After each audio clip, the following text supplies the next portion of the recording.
And going on during this week, it was all going on, you had the G8 summit, you had all the world leaders there, all in place for reaction to what was to come. Then we get the Olympics. We get the Olympics in 2012, the same week. And I'm not being wise after the event here. I said to my friends long before, when it was announced that London was going for the Olympics in 2012, I said, I bet you they get it. Because 2012 London, they had that ring to it, you know what I mean? I felt that, and so I wasn't surprised at all when they got it. And then here's all the joy and everything. It's all kind of doing this to the collective mind, bang. Suddenly we have the London bombings of what was described as our 9/11. And it was, because that was a sodding lie as well. And so we had these bombs. Someone sent me this picture through my website. It's kind of interesting little pyramid joined together there. And we had the bus go off, and in this symbolism-obsessed Illuminati, you had this outright terror, bold and brilliant, on the side of the bus that was actually blown up, that was rerouted, one of only two, according to a London transport man who spoke to me, that was rerouted as a result of the bombings, and one of them had a bomb in it. And of course, there they are, just there to react to it and say, this is more terrorism. We as a world community must react to this by taking away more freedoms and more stuff. And then you had this celebration afterwards of something to do with the military. What was it? The World War II and the veterans and stuff. True Brits and nation defiant, all fitted together perfectly. And all the pictures there, Prince Charles and all that stuff.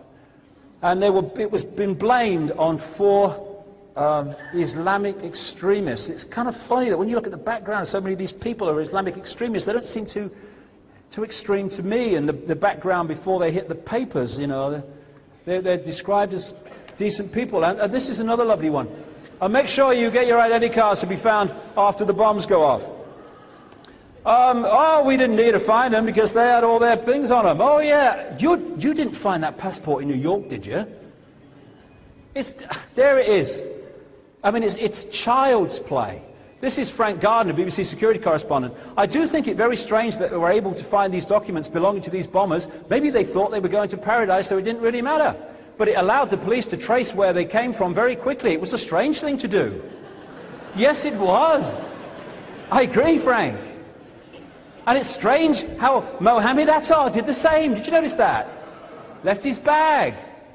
This is a Times of London report. Police had no need of DNA evidence to identify the suspected bombers, as the men were all carrying personal documents. It's as if they wanted their identities to be known, a police source said. No, they didn't, darling, but your bloody controllers did. One of the guys went for a Big Mac. Big Mac, please make it quick. No, it's not bloody funny. The outcome is very unsodding funny.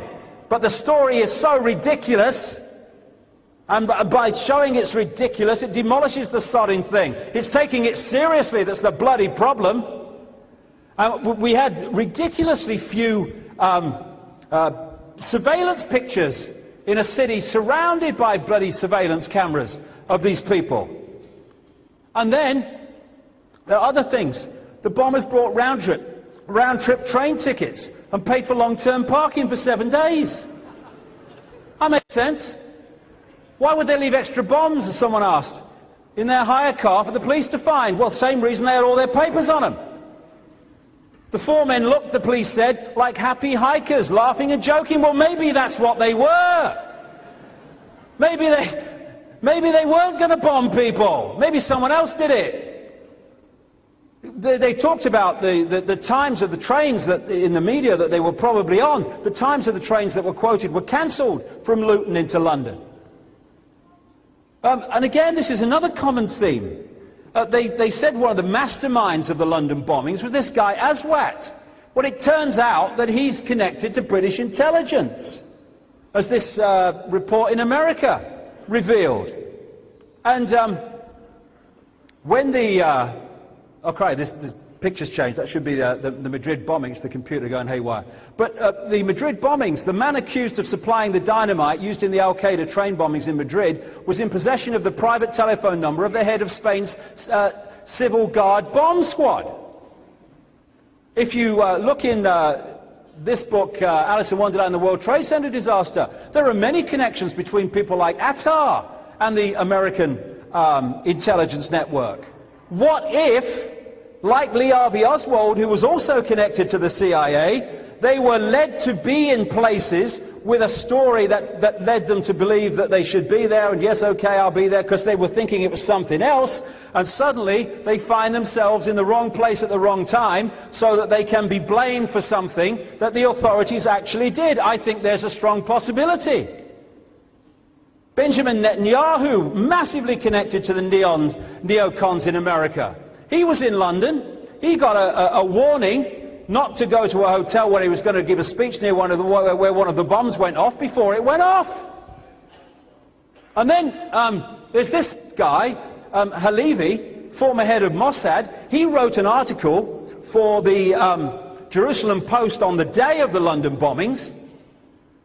And he wrote this: the multiple simultaneous explosions that took place today on the London transportation system were the work of perpetrators who had an operational capacity of considerable scope. And then he goes on to talk about it. Now hold on a second. He wrote this article on the morning of the London bombings. On the day of the London bombings, and for some days afterwards, the London police were not saying the bombings were simultaneous. They were saying they happened over a period of about 50 minutes. How does the former head of Mossad on the day know that they were multiple simultaneous explosions? Because he bloody knew about it. Because these intelligence agencies are connected in the web. Then there's this guy, Bruce Layton, and he's not alone in what he said. He was quoted in the Cambridge Evening News, who used what he said here in the body of the article when it should have been in the first paragraph and the headline. He was in one of these tube trains right next to the bomb when it went off. And he said, the policeman said, after it happened and they were coming round, the policeman said, mind that hole, that's where the bomb was. The metal was pushed upwards as if the bomb was underneath the train. They seemed to think the bomb was left in a bag, but I don't remember anyone being where the bomb was or any bag. And of course there's those strange things when stations were shut and lines were closed in that area in the hour or so before the bombings happened. 9/11, same thing. No investigation. Oh no, we're not having an investigation, because the investigation might find out the truth tone. We don't want that. Just to get this right, you are actually working today on an exercise that envisioned virtually this scenario. Almost precisely. I was up until 2 o'clock this morning because it's our job, my own company, Advisor Consultants. We specialise in helping people to get their crisis management response. How do you jump from slow time thinking to quick time doing? And we chose a scenario with their assistance which is based on a terrorist attack because they're very close to a property occupied by Jewish businessmen. They're in the city, and there are more American banks in the city than there are in the whole of New York. A logical thing to do. And I've still got the... I was going to say, how extraordinary today must feel for you as it unfolds.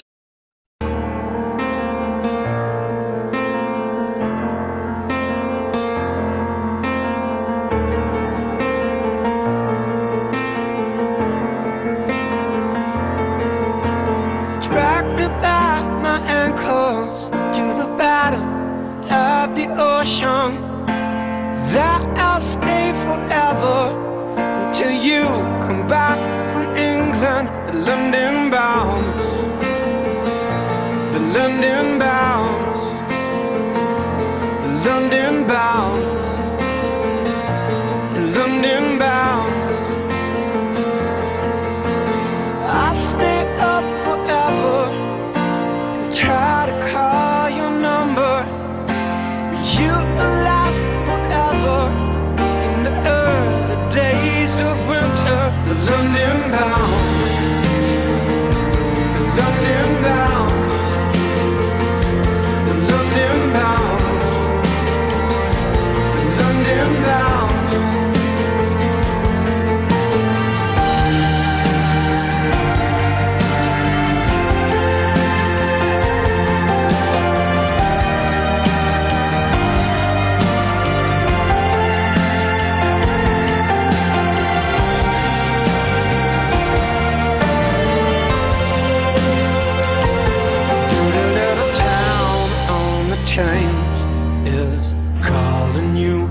away.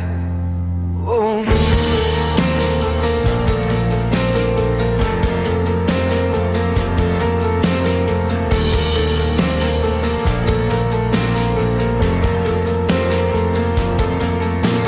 I stay up forever and try to find the answer in the song I wait for you. London bound,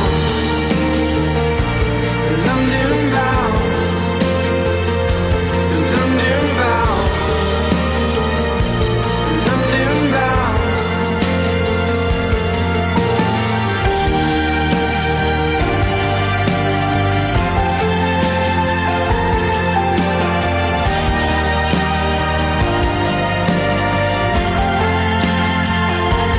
Dirty little town on the Thames is calling you away.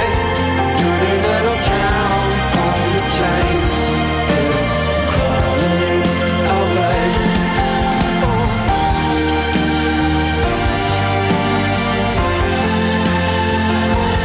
London bound. London bound.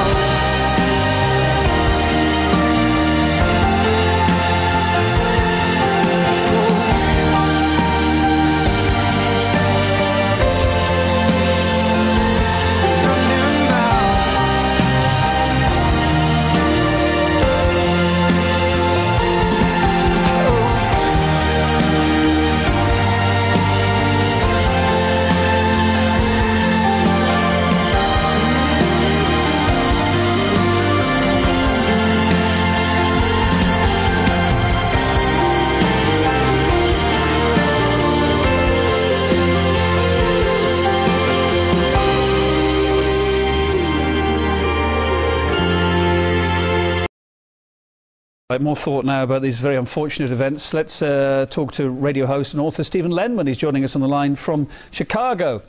Mr. Lenman, hi there. Thanks for being on RT. As these awful events unfold, I know you're watching your side of the pond as well. And we've already heard unconfirmed claims by that group calling themselves the Helpers of the Global Jihad that this attack is a direct response to the presence of Norwegian forces in Afghanistan. Do you think that sounds like a realistic claim, a realistic theory? Kevin, I have written on numerous events, numerous individuals falsely charged, numerous official stories changed by later evidence. Can I give you some examples? Both in America and Europe, both World Trade Center bombings in America, we know about 9/11. The evidence is overwhelming that the 9/11 attack itself was a false flag. Most people forget about the 1993 bombing. A number of people were convicted. I wrote about one, Sheikh Abdul Rahman, the so-called blind sheikh. He was completely innocent. He got life in prison. He was a former CIA asset. They brought him to America. The Oklahoma City bombing in 1995, Terry Nichols, Timothy McVeigh, a truck bomb in front of the federal building in Oklahoma City. It was later proved that the truck bomb did relatively minor damage. Most of the damage came from internally rigged explosives. Okay, I mean, we've heard the conspiracy theories about 9/11 before, and I've taken everything you say there. So, I mean, what are you saying about what's happened here tonight? I mean, details are still very, very sketchy, and this is happening as people are still under the ruins there tonight. So, what do you think has gone on then? Well, of course, the event just happened today. We have no way of knowing, and it could be days, it could be weeks before we know anything. But my advice to viewers is always be suspicious, especially about a major attack. I'm sure your viewers remember the underground bombing in London, the Madrid train bombing, I believe, the year before or the year after, the mid 2000s. The early stories were all wrong. The later stories conflicted with them, presented different evidence, and it looked like both of those events were false flags. So again, we don't know what happened today. Be very suspicious. And there are clues, Kevin. There are clues. Let's see how fast information comes out. Let's see if people are charged. Let's see exactly what is said. And if too much official information is reported too fast, those are red flags, because any event like this could take weeks, maybe months, to really find out what went on. If in the next day or two or a week, we get flooded with information and names named, those are red flags that something is very, very wrong. Steve